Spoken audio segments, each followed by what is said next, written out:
3, andito kami sa pangalawang house and lot.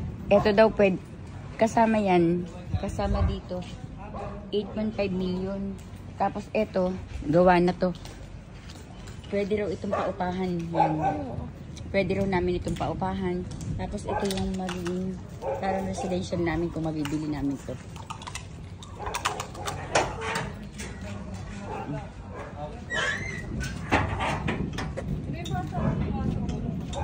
Tinatawagan po yung ano ko.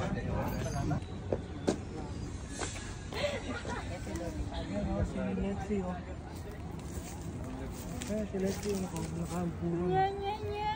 Si Lexi yung. Asa may aso? Cute naman nakaupo sa bangko, parang aso natin. Sir, hindi tayo makakapasok. Okay lang. Okay lang po, tinan mo, panganda. Hop, tinan mo. Ganda. Tinan mo, Hop. Dali. Ayan yung bahay. Hop, ang ganda.